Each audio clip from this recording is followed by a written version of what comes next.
Toughest exam है India का, UPSC, उसकी 2.5 लाख की फीस को हम 7,500 में कर दिए।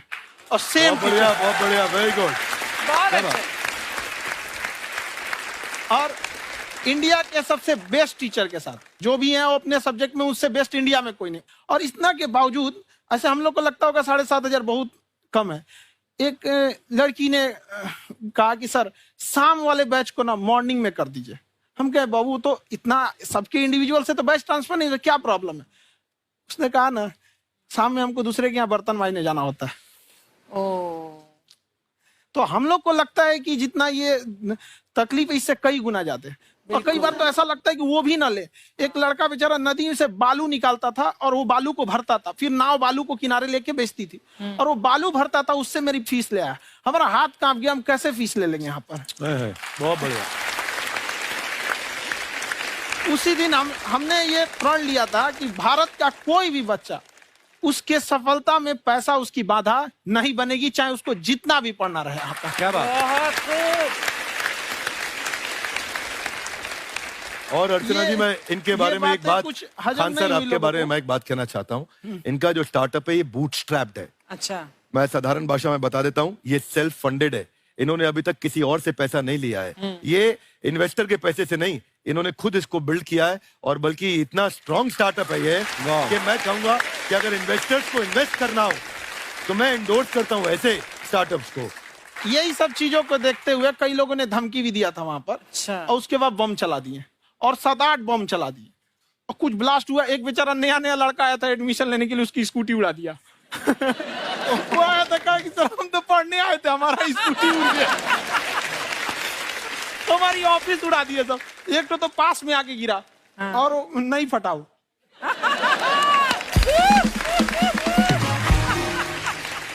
बाद में बहुत सारे लोग धमकियां दिए, लेकिन कहते हैं ना सूरज कितना भी तेज चमक ले समंदर नहीं सुखा सकता। वाह वाह वाह, क्या बात है।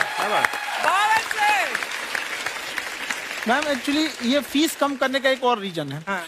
2.5 लाख 3 लाख की जो फीस में सब लोग पढ़ाई अफोर्ड नहीं कर पाते। इसलिए वो कुछ ही लोग अफोर्ड कर पाते हैं, तो उनका मेंटल लेवल तो बहुत ऊपर चला जाता है। लेकिन एक पूरे देश का मेंटल लेवल थोड़ा सा स्टेबल नहीं हो पाता। तो जब फीस कम रहेगी तो हर वो लड़का तैयारी करने के लिए आगे आएगा जिसका सपना है देश के लिए कुछ करने का। सीटें लिमिटेड हैं, उन्हें को मिलेगी, लेकिन जिन्हें नहीं मिलेगी उसे मिलेगा देश का एक जिम्मेदार नागरिक। तो इस देश को बदलना। क्या बात। हम लोग विश्व गुरु कहे जाते थे, क्यों? क्योंकि दुनिया से लोग हमारे यहाँ पढ़ने आए थे। चाइना से ह्वेनसांग आया, फायान आया, आज कोई नहीं आता है। हम लोग का उद्देश्य एक समय आएगा जो फिर आएंगे यहाँ पढ़ने के लिए। क्या बात है।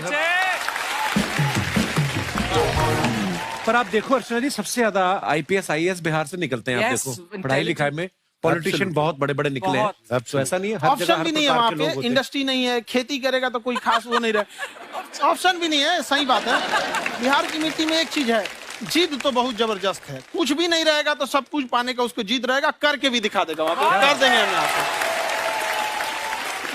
विवेक सर, आपके बारे में हमने सुना एक बार आप संन्यास लेने चले गए थे। कौन वापस लेके आया आपको? फिर कहाँ तक पहुंच गए थे आप?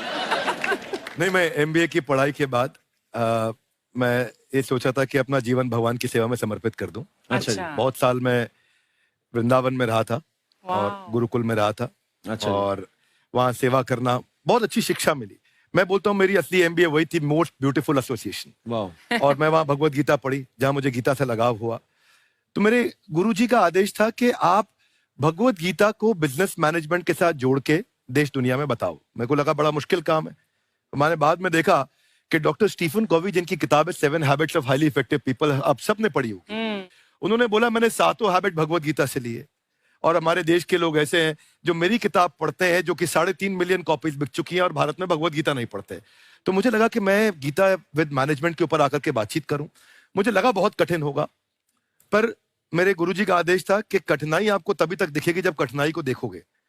तो एक छोटा उन्होंने मुझे बताया, पूछा कि इस कमरे में लाल रंग कितनी जगह है, देखो आप भी एक बार जरा देख के बताओ। 7-8 जगह लाल रंग दिख रहा है यहाँ पे आपको?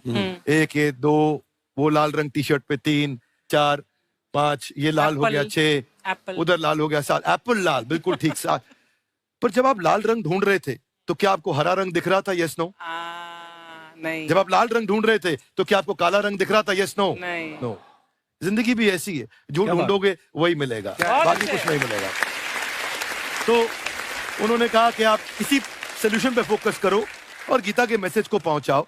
तो मैं बिजनेस मैनेजमेंट के प्रोग्राम्स कॉर्पोरेट्स में करने शुरू किए, क्योंकि गीता पहला मोटिवेशनल सेमिनार जो पृथ्वी के इतिहास में कपिल जी हुआ, वो कृष्ण ने दिया था। पहले मोटिवेशनल स्पीकर इस पृथ्वी के इतिहास के कृष्ण थे, जिन्होंने अर्जुन को रणभूमि में मोटिवेट किया था। बड़ी पेशेंस कृष्ण ने अपने लीडरशिप क्वालिटी से दिखाई, वो मुझे बड़ा इंस्पायर किया, वो चर्चा ने इंस्पायर किया और डिस्कशन ने इंस्पायर किया। तो उस डिस्कशन को मैं आज भी लेके चलता हूं अपने साथ। कहां सर, हमने सुना है आप 5 स्टार में रुके थे कल और नीचे जाके वड़ा पाव खाने गए आप रेहड़ी पे। एक्चुअली क्या है ना कि वहां जो चीजें सीखने को मिलती है ना, खाली पेट और खाली जेब इंसान को जो सिखाते हैं वो किसी यूनिवर्सिटी कॉलेज में नहीं सिखाया जाता। और गरीबी बड़ा बेशरम चीज होती है। तो कहते हैं कि मौत भी तू जल्दी आया कर गरीब के घर में, कफन का पैसा भी खर्च होता है दवाइयां खरीदते खरीदते। हाय हाय हाय, क्या बात है। और खान सर की खासियत ये है कि जिसको तो पढ़ना है, जिसको एजुकेशन चाहिए, वो तो इनका वीडियो देखते हैं। लेकिन वैसे भी कई लोग, जैसे अर्चना जी बात करी थी, कहती मैंने जब देखना शुरू किया तो मैंने बैक टू बैक इतने सारे वीडियोस देखे, क्योंकि आपका जो तरीका जो बोलने में, एक तो इनकी जो टोन है पढ़ाने में, और साथ साथ में जो ह्यूमर आता रहता है, तो उसकी वजह से और भी इंटरेस्टिंग हो जाते हैं आपके वीडियो। शुरुआत में हम लोग जब स्टूडेंट लाइफ में थे, या हम कई स्टूडेंट को भी देखते हैं, वो बेचारे जब थक जाते हैं तो आपका शो देखने लगते हैं। तो शुरू में हमको लगता था जब कि अरे यार हमारी पढ़ाई उसके लिए है, लेकिन पढ़ाई में थक जाता है, शो देख के नहीं थक जाता। तो हमने सोचा दोनों को मिक्स कर देते हैं।